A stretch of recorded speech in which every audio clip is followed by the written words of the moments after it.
Hey guys, welcome back to the channel. So today I wanted to go ahead and do a kind of like a 10,000 mile owner's review.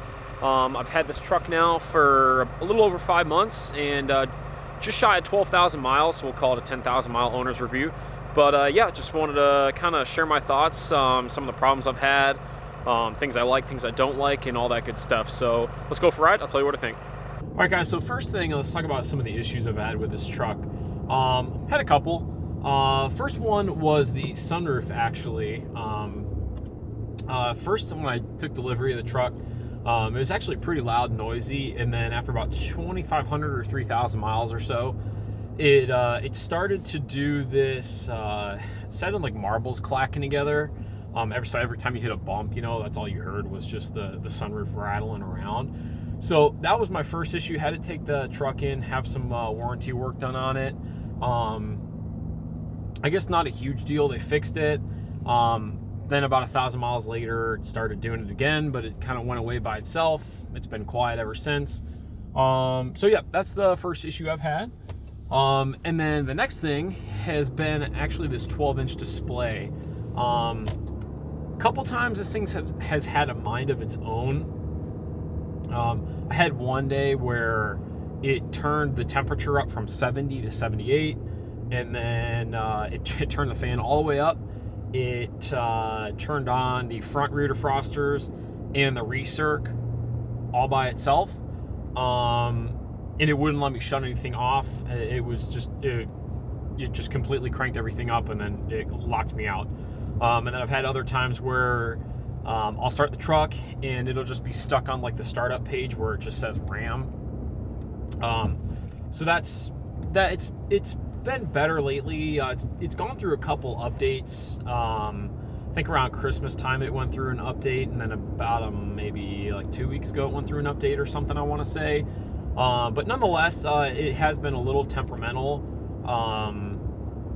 and it was doing a couple of those weird things even back in the summer. So I'm thinking that the whole, like, you know, wintertime thing hasn't really been the culprit, but nonetheless, you know, the 12-inch display overall it's been really good. Just those few times where it just is like either doesn't work, freezes up, you know, whether it be right when you start it or when you're driving, it'll just like go to the RAM page or whatever. But it's been a little temperamental. But other than that, that's the second thing I've had problems with.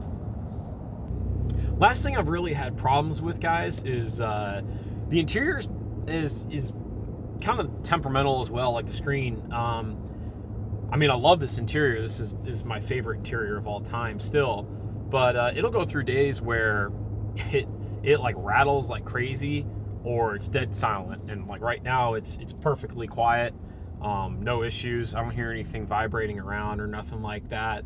But I mean, there's definitely days where, you know, you can't even have the radio on because it sounds like the door panels are going to vibrate off, and this like center console thing will vibrate and rattle and whatnot. And it doesn't seem to be temperature related either. Like right now it's only 22 degrees outside, so it's definitely not warm, but it's done it when it's 60, 65, 70 out as well, and it was back and forth then too. So that's really, I would say those are like the biggest three issues I've had with the truck. Oh, and I did actually, when I took it in for the sunroof, I should say, I had them look at the back passenger door, because you almost couldn't use the stereo. Well, I guess you shouldn't, I couldn't say that, but you know, if you had the stereo up anything above 12 or 14 or something like that, it was really frustrating and annoying. That back door on the passenger side just like was like that was stupid, but anyway, you know, so that was really annoying. So they looked at that as well, and apparently like the seatbelt system back there was like, it was not installed properly, so they had to take that off, reinstall it correctly. They didn't really give me the details on that, but yeah, nonetheless, that's kind of the three main issues I've had with this truck. Other than that, it's been an amazing truck. And yeah, so let's go ahead and chat about the things that I don't like about this truck. Not necessarily issues, but just things I don't love. All right, so I've got a few things. I guess I'll work my way inside out.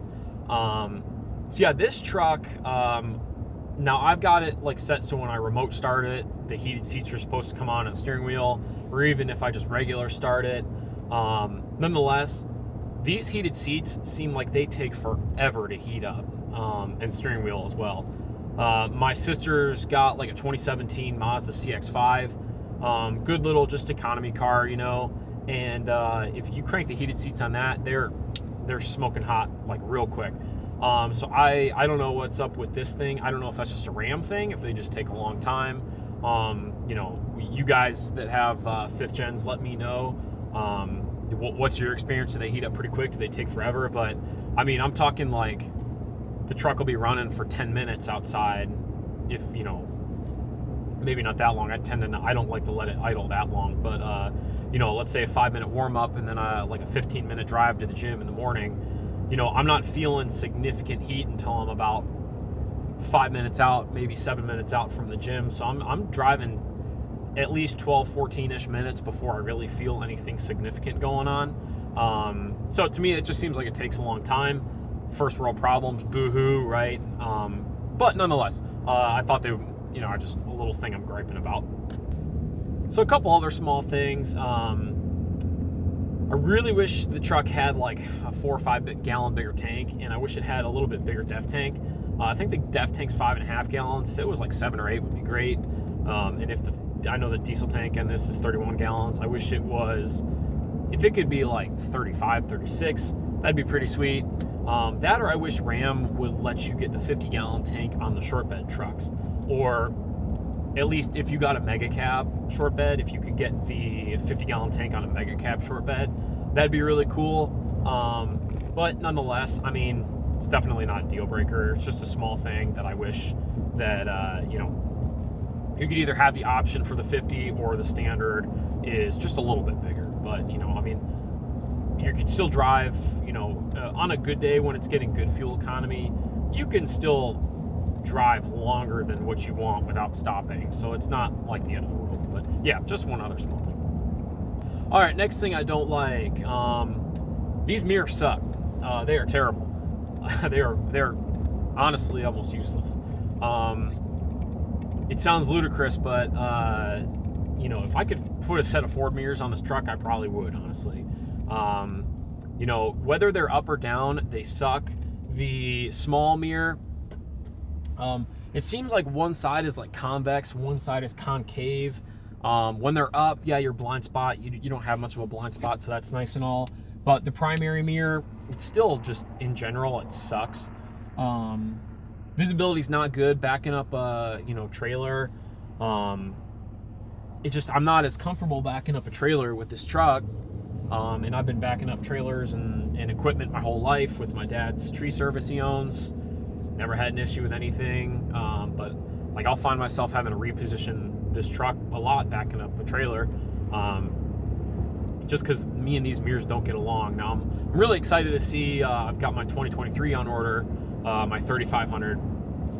I'm excited to see if those mirrors are a significant improvement or not. Because that'd be great if they were, because like I said, I don't think these mirrors are worth anything. If they're up, down, doesn't matter. So that's one of my other gripes. All right, so another thing, and lately, the truck's been doing this a lot more lately. Let me know if you guys, if you're watching this and you have a 2500, you know, with the 68 RFE, but it's been doing a lot of hang shifts lately. I shouldn't even say like hang shifts. It's been locking onto a gear and it won't come out. Like it'll lock up in 4th or 5th, and then it just will not shift out of it. Whether you slow down, speed up, you almost have to come to a stop. It's really weird. And I don't know why it's been doing it, and I don't know why it's been doing it more lately, but it definitely gets a little old. It's probably done it 4 or 5 times now.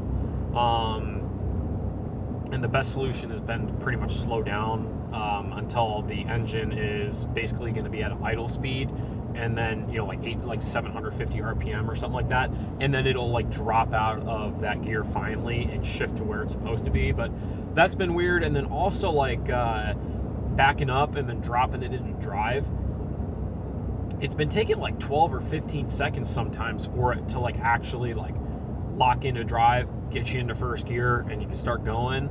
I'll stop the truck, drop it into drive, and then give it like 5 seconds, and it'll just start rolling backwards or rolling forward, and it's not in reverse or drive. It's just like in no man's land. So that's been a little bit weird. But yeah, I guess it's the transmission when it works. I mean, I can't say it doesn't work, but on normal occasion, when it's doing its normal thing, I mean, it's a great driving transmission.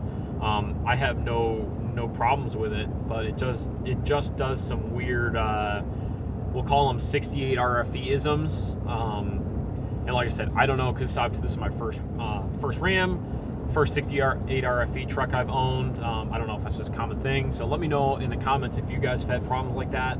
But yeah, that's another thing I can't say that I'm thrilled about with this truck. But so another thing I don't like about this truck, in stock form, the Firestone tires that this thing comes with are just throwaway tires, honestly.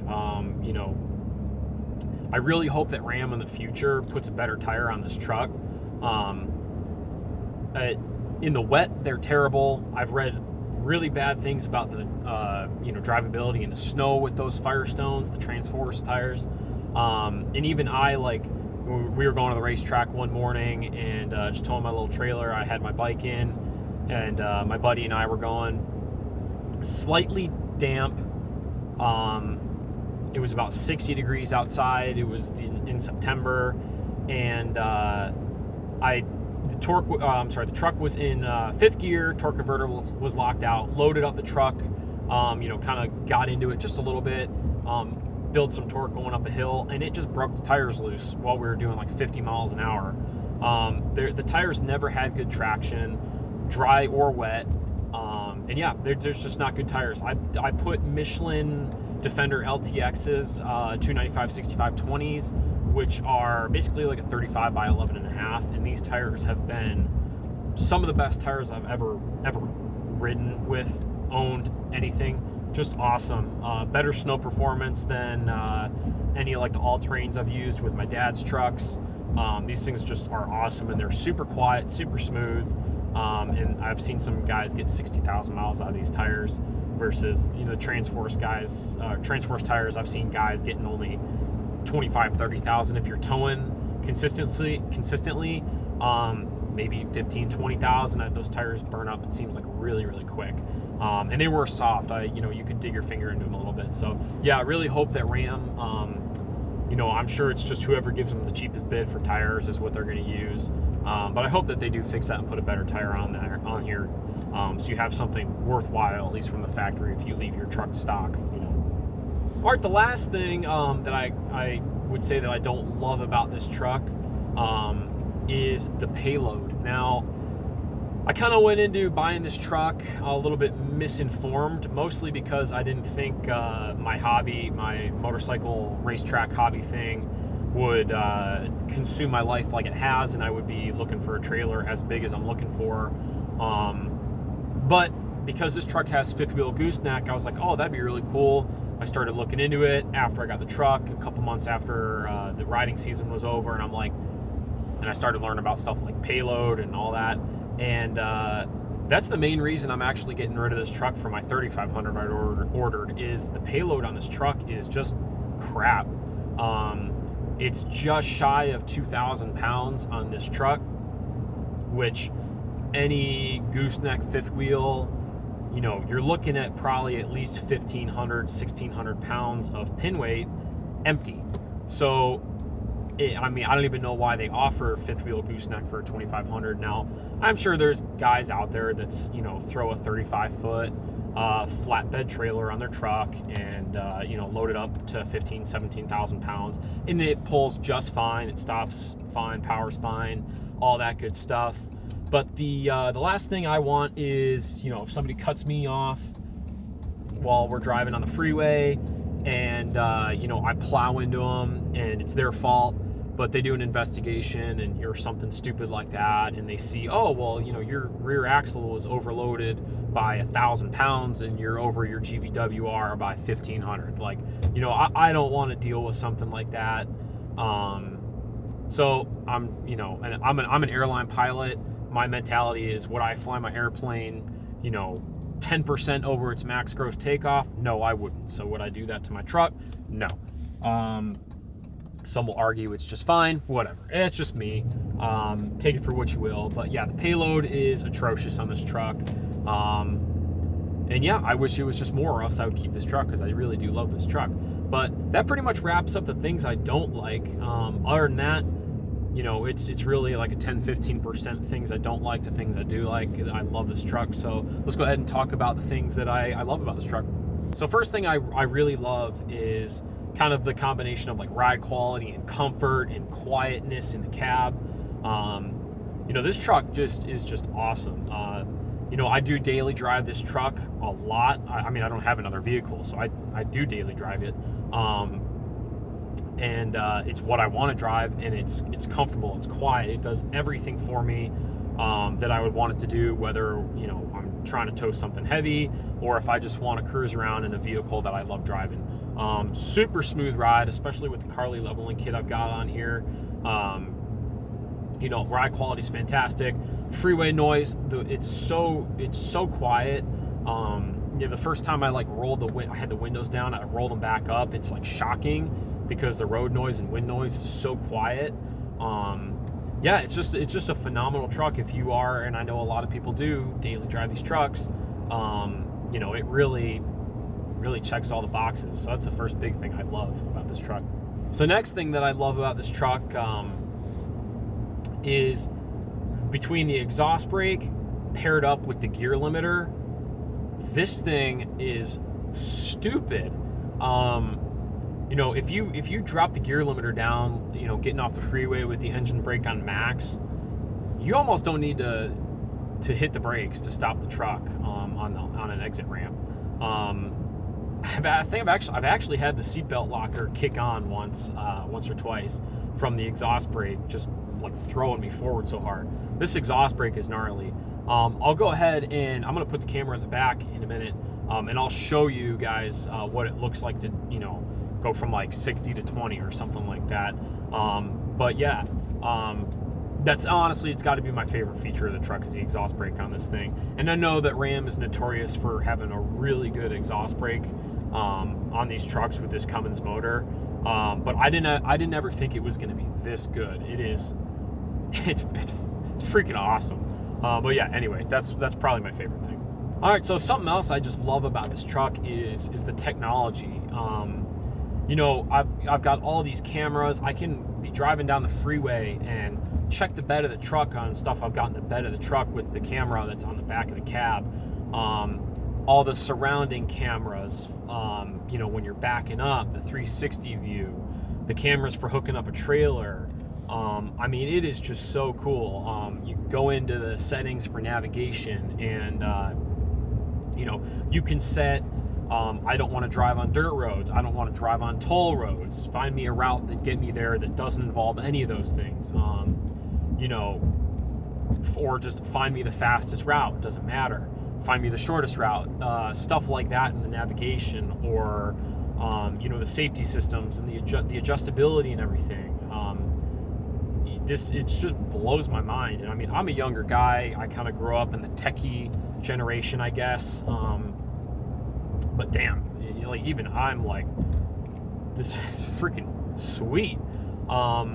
Yeah, can't speak enough about the tech. And it works. I had mentioned at the beginning, you know, that the 12-inch display has had some probably Chryslerisms, you could say, you know.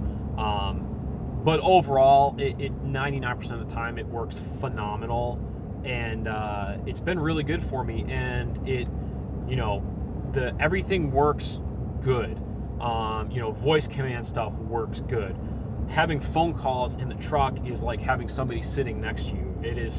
It's like the best phone call experience I've ever had with anybody. Yeah, I just can't praise the technology in this truck enough.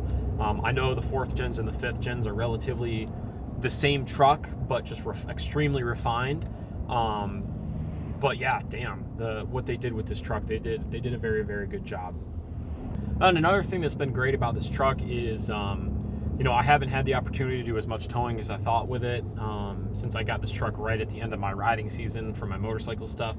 But nonetheless, I mean, I have had, you know, a 16-foot tandem axle trailer on here with a Kubota tractor that has ballast in the tires, and probably about a 7,000-pound load. So I mean, we're really not pushing this truck that much, but power, torque, all that stuff, it's been a great truck as far as light towing that I've done with it so far. Anything I have towed, I can't really say I've noticed an appreciable difference in acceleration. It's got amazing low and mid power. Obviously it's a 6-cylinder. You know, you're not getting a lot of top end out of it, you know, like the Ford and the Chevy with the V8s.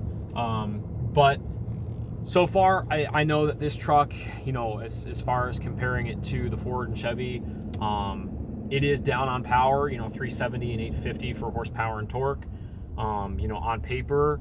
But I've had a great time driving it. It's got lots of power. It's got lots of usable power. And it's really fun to load the truck up too, you know, down low at 1,200 or 1,000 RPM, because the way it pulls out of those low revs is freaking awesome. So that's another thing that's been absolutely fantastic about this truck is even though, like I said, it's down on power, you can't fault it. It is what it is. It tows amazing. It drives amazing. And I can't say that I feel down on power ever with this truck. So that's another something I've been very happy with this truck. Well, anyway, guys, that's going to about wrap it up for me and my thoughts on the first 10,000 miles of owning this truck. Let me know what you think. Let me know if you guys have had anything else that you've loved, hated about your truck. If you're watching and you do own a Ram 2500 like this, or let me know if you have any other questions about things that I like and don't like. But yeah, anyway, that's it. And appreciate you guys watching. I'll do a probably something like a comprehensive review or full review, detailed review, whatever, something like that in the future here. But yeah, that's going to wrap it up. Thanks for watching. I'll see you guys later.